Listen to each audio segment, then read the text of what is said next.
One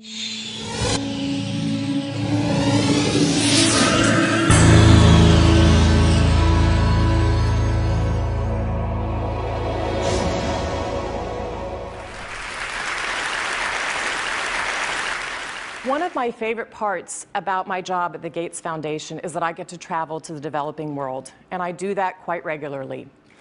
And when I meet the mothers in so many of these remote places, I'm really struck by the things that we have in common. They want what we want for our children, and that is for their children to grow up successful, to be healthy, and have a successful life. But I also see lots of poverty, and it's quite jarring, both in the scale and the scope of it. My first trip in India, I was in a person's home where they had dirt floors, no running water, no electricity, and that's really what I see all over the world. So in short, I'm startled by all the things that they don't have. But I am surprised by one thing that they do have: Coca-Cola. Coke is everywhere. In fact, when I travel in the developing world, Coke feels ubiquitous. And so when I come back from these trips and I'm thinking about development and I'm flying home and I'm thinking, well, we're trying to deliver condoms to people or vaccinations, you know, Coke's success kind of stops and makes you wonder, how is it that they can get Coke to these far-flung places? And if they can do that, why can't governments and NGOs do the same thing? And I'm not the first person to ask this question, but I think as a community, we still have a lot to learn. It's staggering if you think about Coca-Cola. They sell 1.5 billion servings every single day. That's like every man, woman, and child on the planet having a serving of Coke every week. So why does this matter? Well, if we're going to speed up the progress and go even faster on the set of Millennium Development Goals that we've set as a world, we need to learn from the innovators. And those innovators come from every single sector. I feel that if we can understand what makes something like Coca-Cola ubiquitous, we can apply those lessons then for the public good. Coke's success is relevant because if we can analyze it, learn from it, then we can save lives. So that's why I took a bit of time to study Coke. And I think there are really three things we can take away from Coca-Cola. They take real-time data and immediately feed it back into the product. They tap into local entrepreneurial talent, and they do incredible marketing. So let's start with the data. Now, Coke has a very clear bottom line. They report to a set of shareholders. They have to turn a profit. So they take the data and they use it to measure progress. They have this very continuous feedback loop. They learn something, they put it back into the product, they put it back into the market. They have a whole team called Knowledge and Insight. It's a lot like other consumer companies. So if you're running Namibia for Coca-Cola and you have 107 constituencies, you know where every can versus bottle of Sprite, Fanta, or Coke was sold, whether it was a corner store, a supermarket, or a push cart. So if sales start to drop, then the person can identify the problem and address the issue. Well, let's contrast that for a minute to development. In development, the evaluation comes at the very end of the project. I've sat in a lot of those meetings. And by then, it is way too late to use the data. I had somebody from an NGO once describe it to me as bowling in the dark. They said, you know, you roll the ball, you hear some pins go down, it's dark, you can't see which one goes down until the lights come on, and then you can see your impact. Real-time data turns on the lights. So what's the second thing that Coke's good at? Well, they're good at tapping into that local entrepreneurial talent. Coke's been in Africa since 1928, but most of the time they couldn't reach the distant markets because they had a system that was a lot like in the developed world, which was a large truck rolling down a street. And in Africa, the remote places, it's hard to find a good road. But Coke noticed something. They noticed that local people were taking the product, buying it in bulk, and then reselling it in these hard-to-reach places. And so they took a bit of time to learn about that. And they decided in 1990 that they wanted to start training these local entrepreneurs, giving them small loans. They set them up as what they called micro-distribution centers. And those local entrepreneurs then hire salespeople who go out with bicycles and push carts and wheelbarrows to sell the product. So there are now some 3,000 of these centers employing about 15,000 people in Africa. In Tanzania and Uganda, they represent 90% of Coke sales. So let's look at the development side. What is it that governments and NGOs can learn from Coke? Well, governments and NGOs need to tap into that local entrepreneurial talent as well, because the locals know how to reach the very hard to serve places, their neighbors, and they know what motivates them to make change. I think a great example of this is Ethiopia's new health extension program. The government noticed in Ethiopia that many of the people were so far away from a health clinic, they were over a day's travel away to the health clinic. So if you're in an emergency situation or you're a mom about to deliver a baby, forget it to get to the healthcare center. They decided that wasn't good enough, so they went to India and studied the Indian state of Kerala that also had a system like this, and they adapted it for Ethiopia. And in 2003, the government of Ethiopia started this new system in their own country. They trained 35,000 health extension workers to deliver care directly to the people.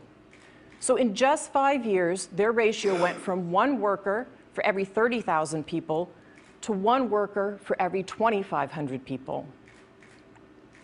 Now think about how this can change people's lives. Health extension workers can help with so many things, whether it's family planning, prenatal care, immunizations for the children, or advising the woman to get to the facility on time for an on-time delivery. That is having real impact in a country like Ethiopia. And it's why you see their child mortality numbers coming down 25% from 2000 to 2008. In Ethiopia, there are hundreds of thousands of children living because of this health extension worker program. So what's the next step for Ethiopia? Well, they're already starting to talk about this. They're starting to talk about how do you have the health community workers generate their own ideas? How do you incent them based on the impact that they're getting out in those remote villages? That's how you tap into local entrepreneurial talent and you unlock people's potential. Now, the third component of Coke's success is marketing. Ultimately, Coke's success depends on one crucial fact, and that is that people want a Coca-Cola. Now, the reason these micro-entrepreneurs can sell or make a profit is they have to sell every single bottle in their pushcart or their wheelbarrow. So they rely on Coca-Cola in terms of its marketing. And what's the secret to their marketing? Well, it's aspirational.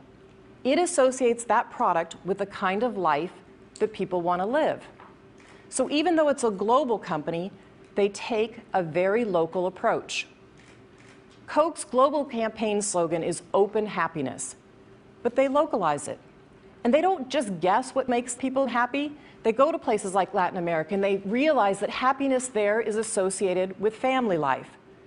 And in South Africa, they associate happiness with Sariti, or community respect. Now that played itself out in the World Cup campaign. Let's listen to this song that Coke created for it, Wavin' Flag by a Somali hip-hop artist.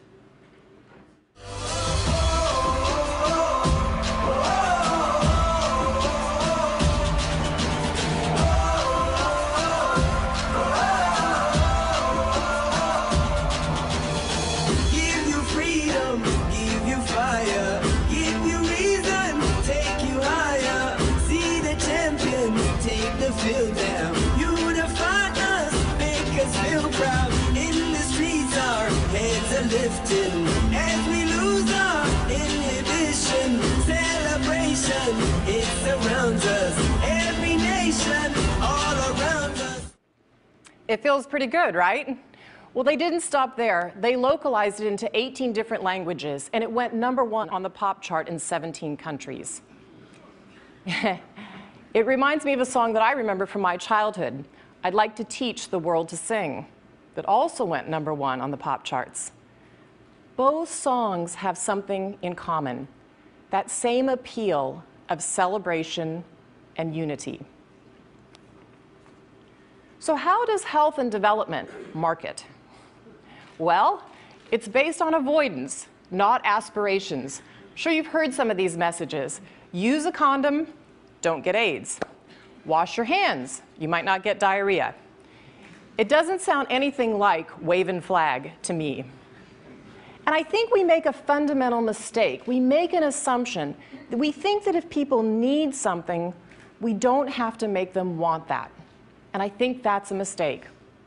And there's some indications around the world that this is starting to change. One example is sanitation. We know that 1.5 million children die a year from diarrhea, and a lot of it is because of open defecation. But there's a solution. You build a toilet. But what we're finding around the world over and over again is if you build a toilet and you leave it there, it doesn't get used. People reuse it for a slab for their home. They sometimes store grain in it. I've even seen it used for a chicken coop.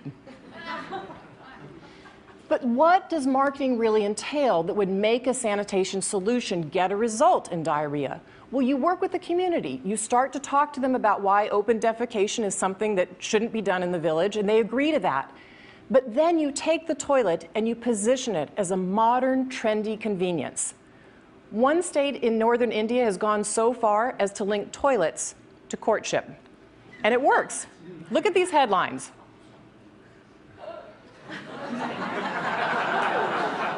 I'm not kidding.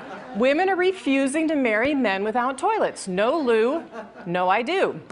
Now, it's not just a funny headline, it's innovative. It's an innovative marketing campaign. But more importantly, it saves lives. Take a look at this. This is a room full of young men and my husband Bill. And can you guess what the young men are waiting for? They're waiting to be circumcised. Can you believe that? We know that circumcision reduces HIV infection by 60% in men. And when we first heard this result inside the foundation, I have to admit, Bill and I were scratching our heads a little bit, and we were saying, but who's going to volunteer for this procedure? But it turns out the men do, because they're hearing from their girlfriends that they prefer it, and the men also believe it improves their sex life. So if we can start to understand what people really want in health and development, we can change communities and we can change whole nations. So why is all of this so important? Well, let's talk about what happens when this all comes together, when you tie the three things together. And polio, I think, is one of the most powerful examples. We've seen a 99% reduction in polio in 20 years. So if you look back to 1988, there were about 350,000 cases of polio on the planet that year. In 2009, we're down to 1,600 cases. Well, how did that happen? Let's look at a country like India.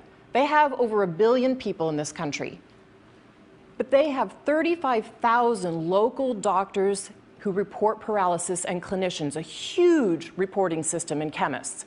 They have 2.5 million vaccinators. But let me make the story a little bit more concrete for you. Let me tell you the story of Sri Ram, an 18-month boy in Bihar, a northern state in India. This year, on August 8th, he felt paralysis. And on the 13th, his parents took him to the doctor. On August 14th and 15th, they took a stool sample, and by the 25th of August, it was confirmed he had type 1 polio. By August 30th, a genetic test was done, and we knew what strain of polio Sri Ram had. Now, it could have come from one of two places. It could have come from Nepal, just to the north across the border, or from Jharkhand, a state just to the south. Luckily, the genetic testing proved that, in fact, this strand came north, because had it come from the south, it would have had a much wider impact in terms of transmission. So many more people would have been affected. So what's the end game? Well, on September 4th, there was a huge mop-up campaign, which is what you do in polio. They went out, and where Sri Ram lives, they vaccinated 2 million people. So in less than a month, we went from 1 case of paralysis to a targeted vaccination program. And I'm happy to say only 1 other person in that area got polio. That's how you keep a huge outbreak from spreading. And it shows what can happen when local people have the data in their hands. They can save lives. Now, one of the challenges in polio still is marketing, but it might not be what you think. It's not the marketing on the ground. It's not telling the parents, if you see paralysis, take your child to the doctor or get your child vaccinated. We have a problem with marketing in the donor community. The G8 nations have been incredibly generous on polio over the last 20 years. But we're starting to have something called polio fatigue, and that is that the donor nations aren't wanting to fund polio any longer. So by next summer, we're slated to run out of money on polio. So we are 99% of the way there on this goal, and we're about to run short of money. And I think that if the marketing were more aspirational, if we could focus as a community on how far we've come and how amazing it would be to eradicate this disease, we could put polio fatigue and polio behind us. And if we could do that, we could stop vaccinating everybody worldwide in all of our countries for polio. And it would only be the second disease ever wiped off the face of the planet. And we are so close, and this victory is so possible. So if Coke's marketers came to me and asked me to define happiness, I'd say my vision of happiness is a mother holding a healthy baby in her arms. To me, that is deep happiness. And so if we can learn lessons from the innovators in every sector, then in the future we make together, that happiness can be just as ubiquitous as Coca-Cola. Thank you.